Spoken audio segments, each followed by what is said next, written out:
கர்த்தருக்குள் பிரியமானவர்களே, ஆண்டவராகிய இயேசு கிறிஸ்துவினுடைய புண்ணிய நாமத்தினாலே உங்களை வாழ்த்தி வரவேற்கின்றேன். மீகாவின் புஸ்தகம் 6ஆம் அதிகாரம் 4வது வாக்கியத்தை நீங்கள் வாசித்து பாருங்கள். இந்த வசனத்திலே மோசே, ஆரோன், மீரியாம் இந்த 3 பேரை குறித்து சொல்லப்பட்டிருக்கிறார். இந்த நாளினுடைய செய்தியின் தலைப்பு the face of a leader. ஒரு தலைவனின் முகத்தை குறித்து நான் சொல்ல விரும்புகிறேன். இன்றைக்கு அநேக மக்களுடைய வாழ்க்கையிலே வீட்டிலே ஒரு முகத்தோடு இருப்பார்கள், அதாவது ஒரு விதத்தில் இருப்பார்கள். வெளியே சென்றால் இன்னொரு விதமாக வாழ்வார்கள், சபைக்கு சென்றால் இன்னொரு விதமாக அவர்கள் ஆராதிப்பார்கள். ஆனால் வேலைக்கு சென்றால் அவருடைய வார்த்தைகள், நடைகள் எல்லாமே வேறு விதமாய் மாறிவிடும். அடிக்கடி மனிதர்களாகிய நாம் முகங்களை மாற்றுகிறோம் அல்லது நம்முடைய அணுகுமுறைகளை, தோற்றங்களை மாற்றி விடுகிறோம். ஆனால் ஒரு தலைவனின் முகம் ஒரே விதமாக இருக்க வேண்டும். வேதாமத்திலே ஒவ்வொரு தலைவருடைய பலம், பலவீனம், அவளுடைய ஜெயம், வீழ்ச்சிகளை மறைக்காமல் ஆவியானவர் எழுதி வைத்திருக்கிறார். இன்றைக்கு ஒரு தலைவனை குறித்து நாம் சிந்திக்க போகிறோம். சொல்ல வேண்டுமென்றால் தலைவன் என்று சொல்வதை காட்டிலும் ஒரு தலைவியை குறித்து நாம் சிந்திக்க போகிறோம். அந்த பெண்ணுடைய பேர் மீரியாம் என்பது. வேதாமத்திலே ஆண்களை எவ்வாறு ஆண்டவர் பயன்படுத்துகிறாரோ அதே போல பெண்களையும் தலைமத்துவ நிலையிலே பயன்படுத்துகிறார். தெபரோல் போன்றவர்கள், மீரியாம் போன்றவர்கள், அதே சமயத்திலே மரியாள், அங்கே புதிய ஏற்பாட்டிலே பார்ப்போமானால் அங்கே பிரிஸ்கலால் போன்ற பெண்களை நாம் காண முடிகிறது. அருமையானவர்களே, இங்கே இஸ்ரவேல் ஜனங்கள் மத்தியிலே மோசே அந்த ஜனங்களை விடுவிக்கிற ஒரு பணியிலே தேவனால் பயன்படுத்தப்பட்டார். தேவனிடத்திலிருந்து அவர் நியாயப்பிரமாணத்தை பெற்று தந்தார்.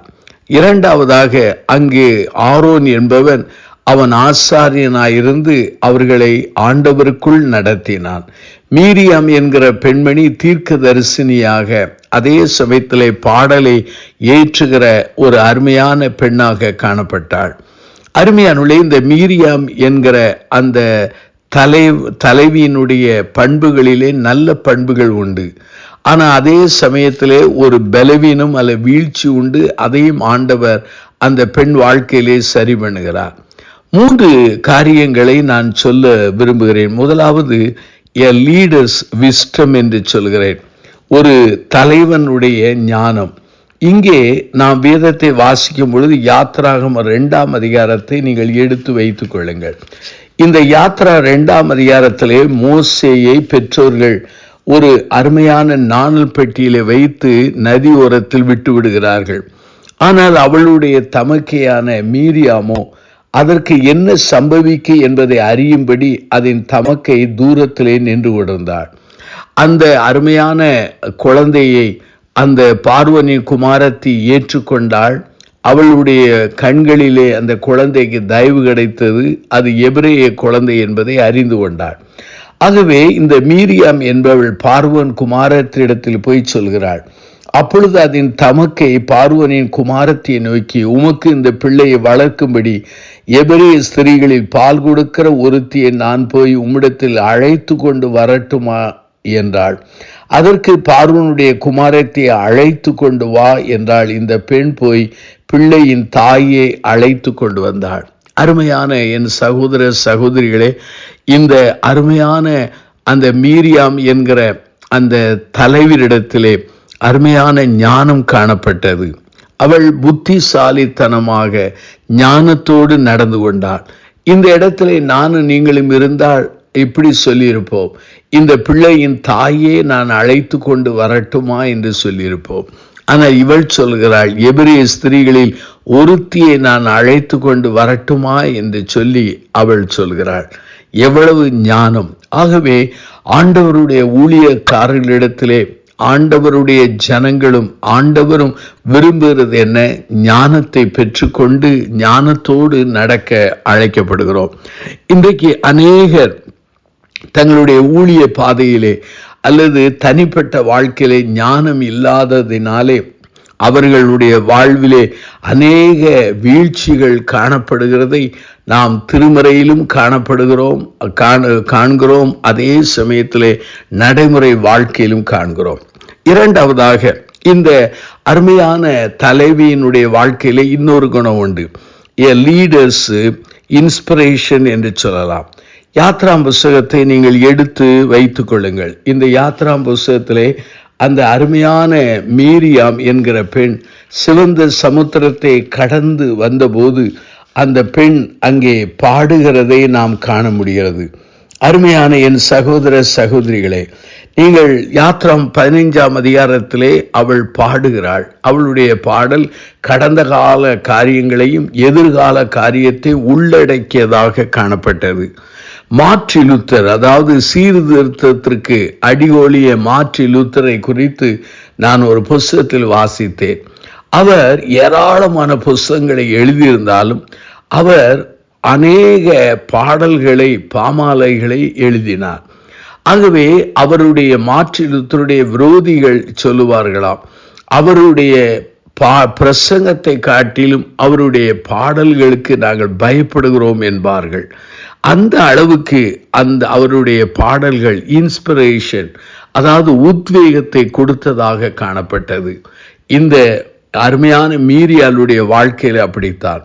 முதலாவது எ லீடர்ஸ் விஸ்டம் என்று சொன்னேன், ஒரு தலைவன் அல்லது தலைவின் இடத்தில் காணப்படுகிற ஞானத்தை சொன்னேன். இரண்டாவது எ லீடர்ஸ் இன்ஸ்பிரேஷன் என்று சொன்னேன், ஒரு தலைவன் அல்லது தலைவினிடத்தில் காணப்படுகிற உத்வேகத்தை சொன்னேன். கடைசி காரியத்தை நான் சொல்லி முடிக்கிறேன். அது என்னவென்றால் எ லீடர்ஸ் டெம்ப்டேஷன் என்பது. என்னாகமம் 12ஆம் அதிகாரத்தை நீங்கள் கவனமாக எடுத்து வாசிக்க வேண்டும். இதுவரையிலும் ஆண்டவரால் பயன்படுத்தப்பட்ட அந்த பெண்மணி ஆரோனோடு சேர்ந்து மோசேக்கு விரோதமாக கலகம் செய்கிறாள். அவள் சொல்லுகிறாள், மோசேயை கொண்டு மாத்திரமா கர்த்தர் பேசினார், எங்களை கொண்டு பேசவில்லையா என்று சொல்லி முறுமுறுக்கிறாள். அது மாத்திரமல்லாமல் மோசே திருமணம் முடித்த பெண்ணை குறித்து அவள் விமர்சிக்கிறாள். அருமையானவர்களே, எ லீடர்ஸ் டெம்ப்டேஷன் என்ன? இன்றைக்கு ஒவ்வொரு தலைவனுக்கு வருகிற அங்கே சோதனை என்னவென்றால் 2 காரியங்கள். ஒன்று என்ன? தங்களை குறித்த மிதமிஞ்சிய எண்ணத்தோடு வருகிற பெருமை, அல்லது மற்றவர்களுடைய சக்சஸை குறித்து, அவளுடைய ஜெயத்தை, வளர்ச்சியை குறித்து நமக்குள்ளே வருகிற ஒரு பொறாமை. பெருமையும் பொறாமை, இந்த இரண்டும் இணையும் பொழுது ஒரு தலைவன் வீழ்ச்சி அடைகிறான். அருமையானவர்களே, என்னாகமம் 12ஆம் அதிகாரத்தை கவனமாய் வாசித்து பாருங்கள். இங்கே பாருங்கள், இவர்களுக்குள்ளே ஒரு பெருமை, அதே சமயத்திலே மோசேயின் மேலே பொறாமை. இதை ஆங்கிலத்தில் சொல்ல வேண்டும் என்றால் த டெஸ்ட் ஆஃப் சக்சஸ் என்று சொல்லலாம். இந்த சோதனையிலே இந்த மீரியாம் விழுந்தாள், குஷ்டரோகியாய் மாறினாள். மோசே ஜெபித்ததினாலே அவளை ஆண்டவர் மறுபடியும் சுகப்படுத்தினார். இந்த செய்தியை கேட்டுக்கொண்டிருக்கிற சகோதர சகோதரிகளே, நம்முடைய வாழ்க்கையிலே நாம் எப்படிப்பட்டவர்களாக இருக்கிறோம்? கண்களை மூடி பிரார்த்தனை செய்வோம். அன்பின் ஆண்டவரே, மீரியாமை குறித்து நாங்கள் கற்றுக்கொண்டோம். மீரியாமோடு எங்கள் வாழ்க்கையை ஒப்பிட்டு பார்த்து the test of successலே, அதாவது ஜெயத்தின் சோதனையிலே விழுந்து விடாதபடி என்னையும் எங்களையும் காத்தருளும். இயேசுவின் நாமத்தில் ஜெபிக்கிறோம் பிதாவே.